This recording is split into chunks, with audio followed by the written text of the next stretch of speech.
ಸರ್ಕಾರದಿಂದ ಸಿಗುವ ಸವಲತ್ತುಗಳನ್ನು ಪಡೆದುಕೊಂಡು ಮಕ್ಕಳು ಉನ್ನತ ಶಿಕ್ಷಣ ಪಡೆದು ಸಾಧಕರಾಗಬೇಕು.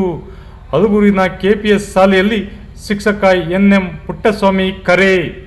ಹಲಗೂರಿನ ಕೆಪಿಎಸ್ ಶಾಲೆಯ ವತಿಯಿಂದ 8ನೇ ತರಗತಿಯ ವಿದ್ಯಾರ್ಥಿಗಳ ಪೋಷಕರ ಸಭೆ ಮತ್ತು NMMS ಪರೀಕ್ಷೆಯಲ್ಲಿ ಉತ್ತೀರ್ಣರಾಗಿ ವಿದ್ಯಾರ್ಥಿ ವೇತನಕ್ಕೆ ಆಯ್ಕೆಯಾದ 8 ಜನ ವಿದ್ಯಾರ್ಥಿಗಳಿಗೆ ಹಾಗೂ ಅವರ ಪೋಷಕರಿಗೆ ಸನ್ಮಾನ ಸಮಾರಂಭ ಮತ್ತು 2026-27ನೇ ಸಾಲಿನ 8ನೇ ಶಾಲೆಯ ವಿದ್ಯಾರ್ಥಿಗಳ ಸ್ವಾಗತ ಕಾರ್ಯಕ್ರಮದಲ್ಲಿ ಭಾಗವಹಿಸಿ ಅವರು ಮಾತನಾಡಿದರು. ಕಾರ್ಯಕ್ರಮವನ್ನು SDMC ಉಪಾಧ್ಯಕ್ಷರಾದ ಮಹಾದೇವ ಉದ್ಘಾಟಿಸಿ ಮಾತನಾಡಿದರು. ಕಾರ್ಯಕ್ರಮದಲ್ಲಿ ಅತಿಥಿ ಶಿಕ್ಷಕರನ್ನು ಹಾಗೂ ವಿದ್ಯಾರ್ಥಿಗಳ ಪೋಷಕರನ್ನು ಸನ್ಮಾನಿಸಿ ಅಭಿನಂದಿಸಲಾಯಿತು. ಕಾರ್ಯಕ್ರಮದಲ್ಲಿ ವಿವೇಕ್, ಕಿರಣ್, ಶಿಕ್ಷಕಿ ಬಿ ಕೆಂಪು, ಭರತ್ರಾಜ್ ಸೇರಿದಂತೆ ಹಲವರು ಉಪಸ್ಥಿತರಿದ್ದರು. ವಿಶೇಷ ವರದಿ HN ಪ್ರಸಾದ್, ಹಲಗೂರು. 9ನೇ ಕ್ಲಾಸಿಂದ ಸೆಕೆಂಡ್ PUC ವರೆಗೆ ಅರ್ಥ ಆಗಿದೆಯಾ? ಈಗ ಅದನ್ನ ಪ್ರಪೋಸಲ್ ಹೋಗಿದೆ 2000 ಮಾಡಬೇಕು ಅಂತ.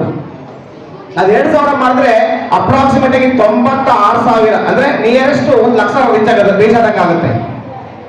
ಮಕ್ಕಳೇ ದುಡ್ಡು ಕೂಡ ದುಡ್ಡು ಸಿಗುತ್ತೆ. ನಿಮ್ಮ ಜ್ಞಾನದಿಂದ ಸಂಪಾದನೆ ಮಾಡ್ತಿರಲ್ಲ, 10 ಜನ ಆಯ್ಕೆ ಆಗಿದ್ರಲ್ಲ, 10 ಜನ ಆಯ್ಕೆ ಆಗಿದ್ರಲ್ಲ, ಅವರು ಜ್ಞಾನದಿಂದ ಸಂಪಾದನೆ ಮಾಡಿರೋದು. ಅದು ಮಿನಿ IAS ಎಕ್ಸಾಮ್ ಇದ್ದಂಗೆ ಮಕ್ಕಳೇ. ನಿಮ್ಗೆ ಗೊತ್ತಿದೆ ಎಷ್ಟು ಪೇಪರ್ ಇದೆಯಪ್ಪ NMS ಅಲ್ಲಿ? 2 ಪೇಪರ್. ಮೊದಲನೇ ಪೇಪರ್ ಯಾವುದು?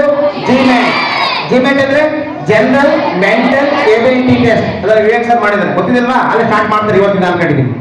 ನೆಕ್ಸ್ಟ್ ಇನ್ನೊಂದು SAT ಸ್ಕಾಲರ್ಶಿಪ್ ಆಪ್ಟಿಟ್ಯೂಡ್ ಟೆಸ್ಟ್ ಅಲ್ವಾ? ಯಾವ್ಯಾವುದನ್ನು ಓದಬೇಕು? ನೇರ, ದಿಟ್ಟ, ನಿರಂತರ ಸುದ್ದಿಗಳಿಗಾಗಿ ಮಾಮರ ನ್ಯೂಸ್ ವೀಕ್ಷಿಸಿ, ಸಬ್ಸ್ಕ್ರೈಬ್ ಆಗಿ. ಧನ್ಯವಾದಗಳು. ಶುಭ ದಿನ.